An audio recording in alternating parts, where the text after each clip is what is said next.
Welcome back. In this video, let's look at what investors look for while reviewing the intellectual property of a startup that is taking a deep tech idea to market. The IP we'll be focusing on here is the patent portfolio of the startup.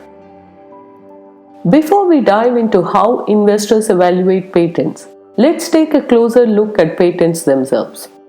Patents are legal documents that provide the owner or inventor of the patent an ability to exclude others from using the invention for a limited time of say 20 years in exchange for full public disclosure. As it is a right granted by a government, the right is territorial. So any patent granted in one country, say India, doesn't give the patent holder the right to exclude others to use the invention in another country like the US or vice versa. A published patent application consists of things that start with the title and abstract all the way to claims and drawings. Among these items listed, items from background down to drawings are generally grouped and referred to as specifications of the application. Once the specifications of the patent application is filed, nothing new can be added to it during the course of the patent prosecution. All the claims in the patent are interpreted based on these specifications. The invention being protected can only be discussed in the abstract and the last four items on this list. It should not be discussed anywhere else in the document. The most important part of the patent application is the set of claims that define the boundaries of the invention being protected. Once a patent application is filed with the country's patent office, a patent examiner evaluates it on three criteria. The first one is novelty, that is the invention new? Next, the invention is evaluated for what is known as inventiveness or non-obviousness. This is where the examiner evaluates whether someone skilled in the art can easily come up with the invention disclosed based on the existing state of the art. If the answer is no, then the invention is considered inventive or non-obvious. The third criteria is the demonstration of a utility or industry application for the invention. This is usually not a major hurdle for patents that are at the core of a startup's business. The typical timeline for filing a patent starts with the provisional application, a basic document which describes the key aspects of an invention and may include only rudimentary claims. That gives the inventors or owners 12 months to either file a full-fledged patent application in that country or file an application under the Patent Cooperation Treaty, to which most countries of the world are signatories. A PCT application gives the applicant a further 18 months to decide on countries to file national applications without losing the priority date. It is of course possible to file a national application directly without filing the provisional. A PCT application or corresponding national applications can then be filed before the 12-month deadline. If a PCT application is filed, an international search report is issued within 3 months of filing. This is a preliminary report on any relevant publicly available information, or prior art as it is commonly known, that disallow the claims of the patent. Whether the patent is filed within the national office or under the PCT, the application is published 18 months after the priority date. Within 30 months after the priority filing, or 18 months after the PCT, corresponding applications in any national office can be filed. Upon reviewing the application, patent examiners in different national offices send out office actions, which outline their reasons to disallow the patent application. The inventors, along with patent agents, can then respond to them or modify the claims based on the documents cited.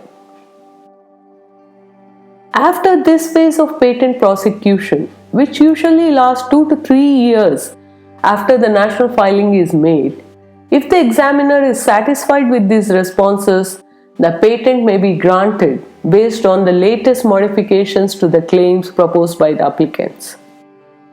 Once the examiner agrees to grant, the applicants have to pay an issue fee to get the patent issued. The process doesn't quite end there. Once the patent is issued, it has to be maintained by the applicant by paying a maintenance fee to the patent office on a periodic basis over the lifetime of the patent. The process and timelines for different activities vary slightly depending on the country of filing, but this is the broad overview of patent filing process. Now let's switch gears and look at how the patents are evaluated by potential investors. One of the important components of evaluation for investors is to ensure clear ownership of the patents. Every patent should record all the inventors of the patent as inventors on the patent application. The employment agreements of the inventors should be reviewed periodically, and proper documents to assign the rights of the invention to the startup or the host research institute should be available.